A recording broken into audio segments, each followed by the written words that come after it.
Hello, teachers. I hope you are fine. So, I am pretty sure that you have heard of critical thinking a lot, and you must be throughout your workshops and throughout your trainings, and even wherever you are working, in every time you are getting instructions from your superiors, you are told a lot of times to do critical thinking, and you are given, especially when they would tell you about it, they would ask you to actually use critical thinking questions. So let's talk about things that actually hinder or are an obstacle to critical thinking in your students. Now, when we are only relying on giving them, like in our PowerPoints, we are just relying on one slide as critical thinking, which is something that I see a lot. Like, we make critical thinking as a 1 minute thing, when critical thinking is supposed to run throughout your period. The way you start teaching them, the way you start discussing with them, you ask them questions in a way that should make them think. Critical thinking should never be limited to that 1 minute time. That 1 minute, okay. So if we are stuck on an island, what are the tools that we can use to call for rescue? What are the tools that we can use to survive? Okay, so 1 minute they are thinking about it. That's it. Like, in many places they would ask you to create critical thinking questions, and those questions are limited to 1 minute or 2 minutes. Critical, like, you should not limit your critical thinking as a 1 minute or 2 minutes activity. This is one thing that needs to be changed. Critical thinking needs to run throughout the session, throughout the teaching time that you are having with your students. Whatever you discuss with them, okay, so if we can do like this, can we also do like that? Okay, so if you are thinking like this, what about this character? Don't you think that this character said something that can also be pointing towards what kind of personality he has? So you are discussing with them. In your discussion, you talk to them also, you ask them questions as well. All of this needs to support critical thinking in them, so they start thinking on their own and don't just rely on what's written directly in front of them in the text. Okay, so focus on this thing.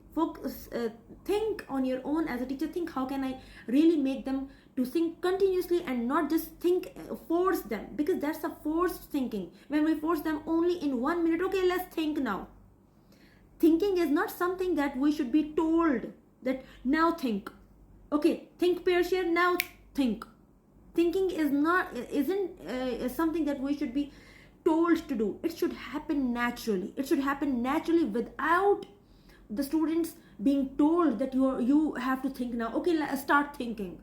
No, it should run throughout your discussions, throughout the conversation that you are having with your students, throughout whatever you are presenting on the slide, and what you are through that slide, what you are talking about. All of this should be supporting their thinking all the time. Keep on, in that 10 minutes of teaching time, whatever you are talking with them, discussing with them, all of that should support critical thinking. It should not be limited to that 1 minute on that one slide. Then after that 10 minutes of time, whatever tasks you are giving them, every task should support their thinking very well. They should be given a chance to be doing their own thinking on each task that you are giving them, and not, if those tasks are limited to circle here, circle there, okay, select this and select that, no chance of thinking. This is what we do. In one slide we have, okay, 1 minute of this is the question, let's start thinking, and then tasks are just circling, solving, circling, tick, match, that's it. So where would be the chance for critical thinking? That's why whenever observers come in, they would point out this thing, that there was no critical thinking. Even if you are using a one slide of let's do critical thinking, you are displaying these words, critical thinking, but doesn't mean that actually critical thinking is happening in the lesson. It doesn't mean that. It needs to run throughout the lesson. The task should support the critical thinking. Whatever they are solving should support critical thinking. So and then this is all that's happening during the teaching time. But when you reach the assessment, now let's also talk about how assessment also needs to support critical thinking. Critical thinking is not something limited to that 1 minute on that slide, and no tasks are supporting critical thinking, no discussion supporting critical thinking, no assessment even supporting critical thinking. Critical thinking needs to be evidently supported in the assessment as well. Whatever questions you are creating for them, don't create poor questions. Don't create poor questions. You don't even know how smart kids are these days, how well they can tell that how challenging the question is and how below level the question is as compared to their level. In this generation of AI, the kids now are smarter than how we were in when we were young. We just couldn't tell. We really couldn't tell how challenging the assessment is. We really couldn't tell. Even we would solve the assessment, we would do the paper, we would reach home, and by the time we would reach home, we wouldn't be even able to tell what was on the assessment. We were not that smart, but kids nowadays are more smart. They can tell right away that the paper was not challenging enough. The paper has no expectation from us.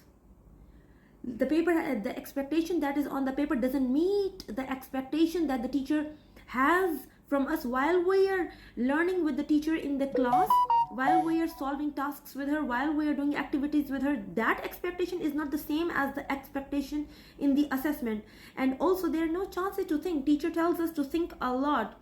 We are thinking in our task. We are thinking and creating stories. We are thinking and writing our own answers. We are making our own guesses, our own inferences. But then when the paper comes in, okay, they literally can match it because they are very smart.